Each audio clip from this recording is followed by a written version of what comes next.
BJP को पसंद नहीं किया, और इतनी बड़ी संख्या देश की जिसने पसंद नहीं किया, वो संख्या इसलिए नहीं उसकी सरकार बन पाई क्योंकि उसके नेताओं ने उस 69% वोटों को टुकड़ों टुकड़ों में बांट दिया। इसीलिए जनरल वाले लोग हमारे नेताओं को टुकड़े टुकड़े गैंग बोलते हैं, हमारे लोगों को टुकड़े टुकड़े गैंग बोलते हैं। फिर भी हमारे नेताओं को शर्म नहीं आती है। हमारे बुद्धिजीवियों को भी ये मुझे नहीं कहना चाहिए, लेकिन ये शब्द बोलना पड़ रहा है कि उनको भी शर्म नहीं आती। हमारे बुद्धिजीवियों को बड़े बड़े व्याख्यान देते हैं, बड़े बड़े ज्ञान की बातें करते हैं, लेकिन असली विषय के ऊपर कोई बात नहीं करते हैं।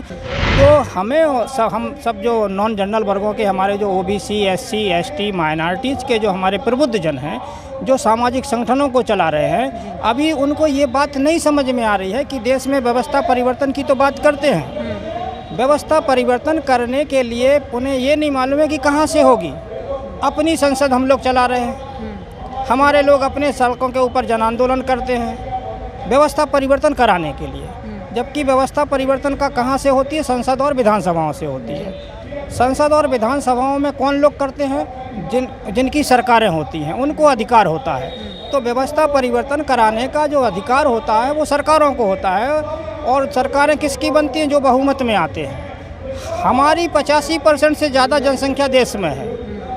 नॉन जनरल वर्गों की, ओबीसी, एससी, एसटी, मुस्लिम, सिख, ईसाई, बौद्धों की जो देश में जनसंख्या है वो 85% प्लस है। और इतनी बड़ी जनसंख्या हो कर के भी हमारे जो देश के जो हम लीडर्स हैं, हमारे जो प्रमुख लीडर हैं, जो जिम्मेदार लीडर हैं, राजनेता हैं, जिन्होंने अपनी अपनी पार्टियां बना करके, उनके पास वोट बैंक भी बड़ा उनके पास हो गया है, वो इस बात को नहीं सोचते हैं कि उनकी सरकार क्यों नहीं बन पा रही है। और जब वो इस बात को नहीं सोच रहे हैं और अपनी अपनी पार्टी को बढ़ाने की बात कर रहे हैं, जो सामाजिक संगठन वाले हैं वो अपने अपने संगठनों का जो उनका लक्ष्य है, उस लक्ष्य को आगे बढ़ाने के लिए काम कर रहे हैं। जो क्या कारण है, क्यों नहीं बन पा रही सरकार? बता रहे हैं, वही बता रहे हैं कि हमारे जो सामाजिक संगठन हैं, हमारी सरकारें ना बन पाने का जो मूल कारण है, आपने सही सवाल किया, हमारी सरकारें ना बन पाने का मूल कारण है देश में हमारे जो फेमस पार्टी अध्यक्ष हैं। कौन से फेमस? ओबीसी, एससी, एसटी, मुस्लिम, सिख, ईसाई, बौद्धों के जिन्होंने पार्टियां बनाई हैं, इन्होंने जो है अलग अलग चुनाव लड़ते हैं। ये इकट्ठे होकर के चुनाव नहीं लड़ते हैं, जबकि सामने वाला हमारा जो है वो एनडीए बना करके चुनाव लड़ रहा है, वो यूपीए बना करके चुनाव लड़ रहा है। और वो एनडीए यूपीए बना करके पक्ष और विपक्ष की भूमिका में वर्षों से चले आ रहे हैं। हमारे फेमस पार्टी अध्यक्ष इतनी बड़ी जनसंख्या में होकर के अभी तक विपक्ष की भूमिका में भी नहीं आ पा रहे हैं, ना केंद्र में ना अन्य राज्यों में। तो ये हमारे जो ओबीसी, एससी, एसटी, माइनॉरिटीज़ के हम बुद्धिजीवियों के लिए, हमारे सामाजिक संगठनों को चलाने वालों के लिए ये बहुत लज्जा की बात होनी चाहिए, बहुत शर्म की बात होनी चाहिए। और इस बात को हम आईडीए गठबंधन के प्रस्तावक लोग हैं, हम लोग आईडीए गठबंधन का प्रस्ताव दे रहे हैं कि जिस तरह से वो एनडीए और यूपीए बना करके चुनाव लड़ रहे हैं, ऐसे ही हमारे नॉन जनरल के फेमस पार्टी अध्यक्षों को आईडीए गठबंधन में जोड़ करके चुनाव लड़ना चाहिए।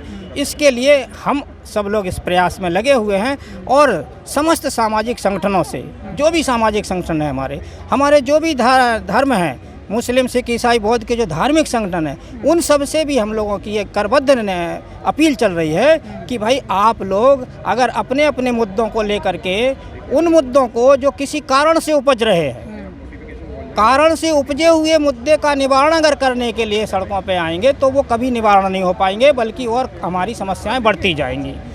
जैसे एक उदाहरण देते हैं छोटा सा, कि जैसे किसी को शुगर की बीमारी हो जाती है, ये वैज्ञानिक उदाहरण है, किसी को शुगर की बीमारी हो जाती है और यदि वो शुगर का इलाज नहीं कराता है तो उस व्यक्ति के अंदर बहुत सारी बीमारियां आ जाती हैं साइड इफ़ेक्ट के रूप में, और वो साइड इफ़ेक्ट से जब इंसान परेशान होता है तो वो तमाम इलाज कराने के लिए स्पेशलिस्ट डॉक्टर्स के पास जाता है जो उसके तकलीफ़ होती है।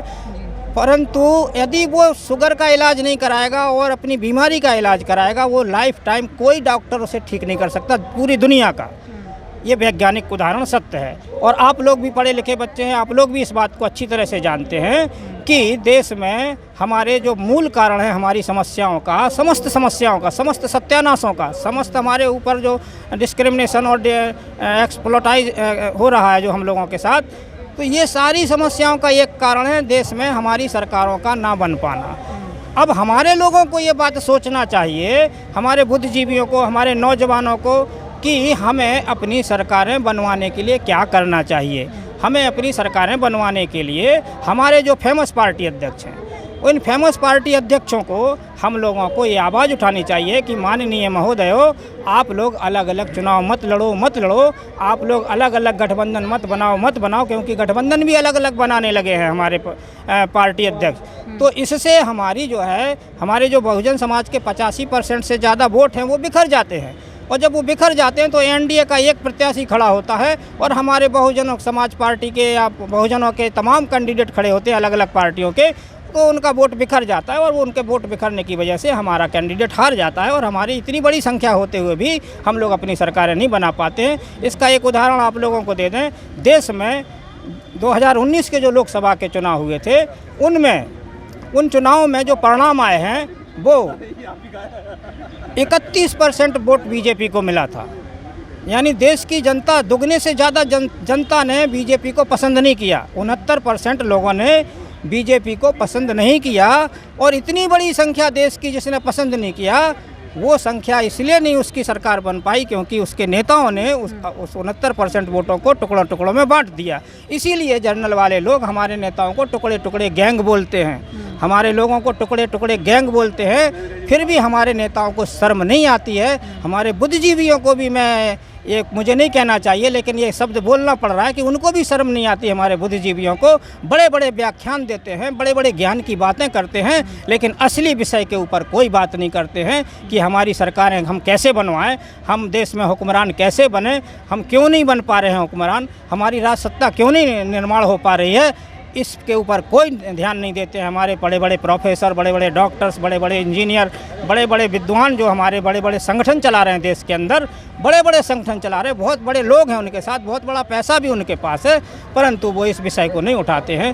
तो इसलिए हमारा आप सभी से, जो इस चैनल को देखने वाले सभी साथी हैं, सभी साथियों से हमारा ये विनम्र अनुरोध है, विनम्र निवेदन है कि आप लोग सच्चाई को समझो, सच को जानो। सच हमें और आपको आज़ाद करेगा, वरना जैसे हमारे पूर्वज गुलाम थे, उस गुलाम बनाने की श्रेणी में हम लोगों को ले जाया जा रहा है। इसलिए साथियों, भाइयों, बहनों, नौजवानों, आप लोग इस वीडियो को ध्यान से सुनें, ज़्यादा से ज़्यादा लोगों को शेयर करें, ज़्यादा से ज़्यादा इस चैनल को सब्सक्राइब करें, ताकि आपकी बात ये पूरे देश में घर घर तक पहुँचने पाए। इन्हीं बातों के साथ मैं अपनी बात को विराम देता हूँ। सभी को जय भीम, नमो बुद्धाय, जय भारत, जय संविधान।